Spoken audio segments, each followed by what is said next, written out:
J. Robert Oppenheimer, a name synonymous with both brilliance and controversy, is often remembered as the father of the atomic bomb.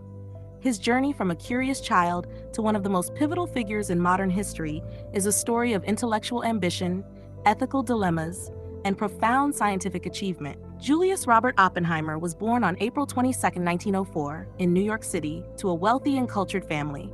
His father, Julius Oppenheimer, was a successful textile importer, and his mother, Ella Friedman, was a painter.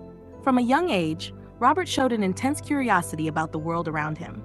He was an avid reader, immersing himself in subjects far beyond his years, particularly in literature, science, and languages. Oppenheimer attended the Ethical Culture School in New York, where his intellectual talents were nurtured. He graduated at the age of 18 and went on to study at Harvard University. There, he quickly completed a degree in chemistry, but his interests were increasingly drawn towards physics. His academic journey took him to the University of Cambridge, where he worked under the famed physicist J.J. Thomson, and then to the University of Göttingen in Germany, where he earned his PhD under the tutelage of Max Born. By the late 1920s, Oppenheimer had established himself as a rising star in the world of theoretical physics.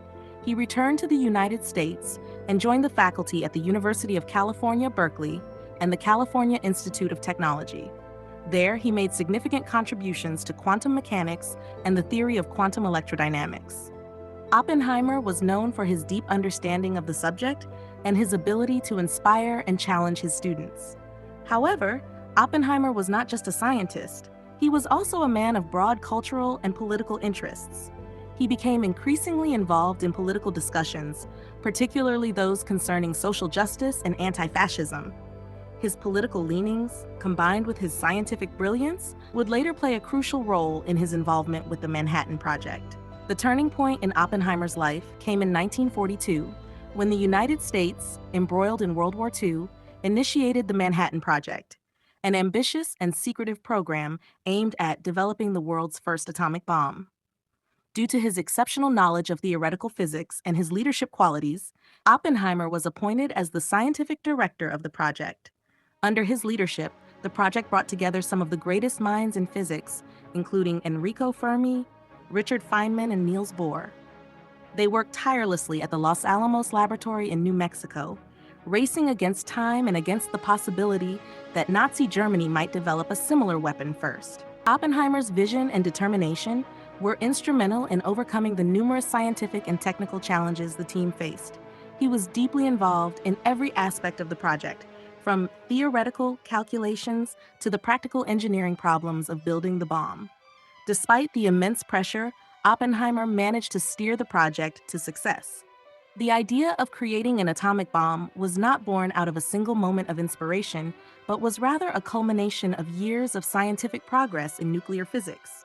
The discovery of nuclear fission in 1938 by German physicists Otto Hahn and Fritz Strassmann, followed by its theoretical explanation by Lise Meitner and Otto Frisch, laid the groundwork. Oppenheimer, fully aware of the implications of these discoveries, understood that a bomb could be built by initiating a controlled chain reaction of fission in uranium or plutonium. His role was to turn this theoretical possibility into a reality. On July 16, 1945, the first successful test of an atomic bomb, codenamed Trinity, was conducted in the New Mexico desert. As Oppenheimer watched the explosion, he famously recalled a line from the Hindu scripture, the Bhagavad Gita. "Now I am become death, the destroyer of worlds." This moment marked both a triumph of human ingenuity and the beginning of an ethical and moral debate that would haunt Oppenheimer for the rest of his life. The atomic bombs dropped on Hiroshima and Nagasaki in August 1945 brought World War II to an end, but at a staggering cost in human lives. Oppenheimer, once hailed as a hero, soon found himself grappling with the moral implications of his creation. He became an outspoken advocate for the control of nuclear weapons, fearing the potential for global annihilation. However, Oppenheimer's past political associations, particularly his connections to individuals with communist ties, led to increasing scrutiny during the early years of the Cold War. In 1954, he was brought before a security hearing by the U.S. government where his loyalty was questioned. Despite the absence of any concrete evidence against him, Oppenheimer was stripped of his security clearance, effectively ending his career in government service. This public humiliation marked the beginning of his gradual withdrawal from public life. In the years following his security hearing, Oppenheimer lived a quieter life, focusing on his work at the Institute for Advanced Study in Princeton and engaging in scientific and philosophical writing.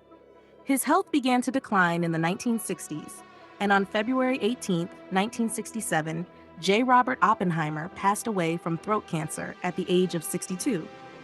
Oppenheimer's legacy is a complex one.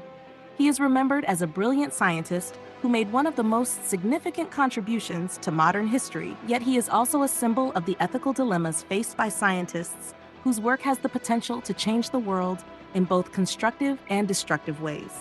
His story is a reminder of the profound responsibilities that come with great knowledge and power. J. Robert Oppenheimer's life was a journey through the heights of intellectual achievement and the depths of moral ambiguity. His role in the creation of the atomic bomb forever altered the course of history and left an indelible mark on the world.